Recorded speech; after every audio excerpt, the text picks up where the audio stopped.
ये राजगुरु सुखदेव और भगत सिंह कि ये क्या कर रहे हैं ये नेता। वो मेरे शहीद, मेरे फौजी जिन्होंने इस देश को बचाने के लिए अपनी जान दी, वो कई बातें कहकर इस प्रदेश से ये लोगों को बहलाकर उनकी वोट लूट कर गया और फिर वहां जाकर लूट का गठबंधन बनाकर उनकी गोदी में बैठ गया। आज मेरे प्रदेश का जो किसान है वो बदहाल है, उसको कोई रास्ता नहीं है। क्या सोचते हो? तो वादा करता हूं ये फौजी का बेटा इस समाज में और समाज के अंदर और प्रदेश के अंदर छुपे हुए जो दुश्मन हैं जिन्होंने इस प्रदेश को लूटने और बर्बाद करने का काम कर रहे हैं, उनसे इस प्रदेश को बचाने के लिए अपनी आखिरी सांस तक लड़ाई लड़ूंगा। आपने वो फर्ज बॉर्डर पर निभाया, आपका ये बेटा उस फर्ज को यहां समाज में निभाने का काम करेगा। और आप देखते होंगे कि आपका ये बेटा, आपका ये भाई विधानसभा के अंदर इन चोर लुटेरे के खिलाफ जिस प्रकार से आपके आशीर्वाद से आपकी आवाज को बुलंद करता है, उनके छक्के छुटाने का काम करता, उनका कोई जवाब नहीं होता उनका। वहां पर सब मिलके इस प्रदेश के लोगों की कोई चिंता नहीं करता, अपनी राजनीतिक रोटियां सेकते हैं, अखबार में और टीवी में छपने के लिए एक ड्रामा करते हैं, एक दूसरे को ऊपर टीका टिप्पणी करते हैं, लांछन लगाते हैं, मुद्दे की बात नहीं करते वहां पर। आज उनकी करतूतों को देखकर मेरे प्रदेश के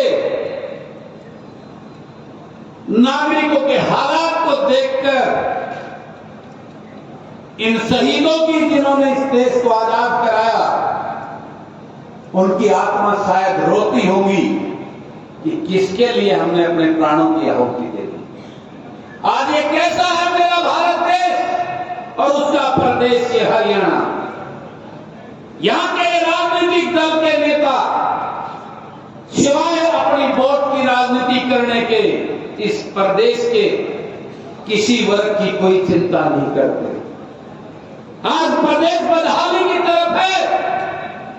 मेरे प्रदेश का युवा जो आज इतना परेशान और पीड़ित है कि उसको अपने भविष्य का रास्ता नजर नहीं आ रहा। आज वो नशे की तरफ जा रहा है, अपराध की तरफ जा रहा है, क्योंकि प्रकृति का नियम है जब आसानी से कुछ नहीं मिलता तो छीनना और लूटा जाता है। आज उसी दिशा में मेरे प्रदेश का युवा जा रहा है। इस बात की पीड़ा है आपके इस बेटे को। आज ये प्रदेश के नेता, आज प्रदेश का हाल जर्जर बन चुका है। आप सबके सहयोग से, आप सबके आशीर्वाद से मैंने नांगल चौधरी से लेकर पंचकुला तक की हरियाणा प्रदेश की यात्रा निकाली। 680 किलोमीटर आप लोग मेरे साथ थे।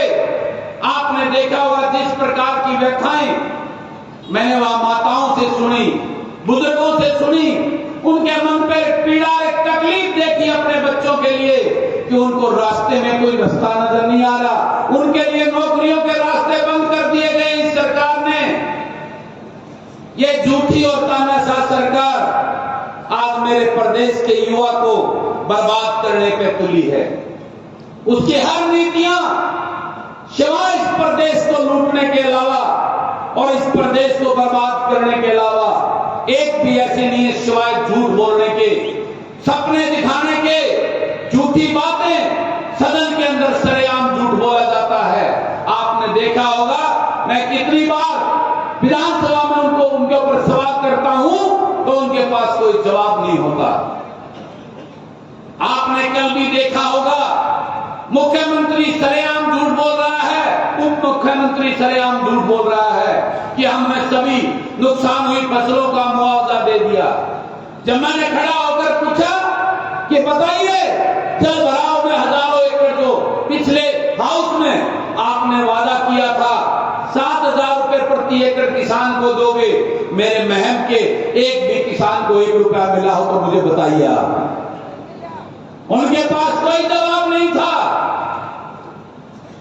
मैंने पूछा किसान की आय डबल कैसे होगी, आप क्यों झूठ बोलते हो?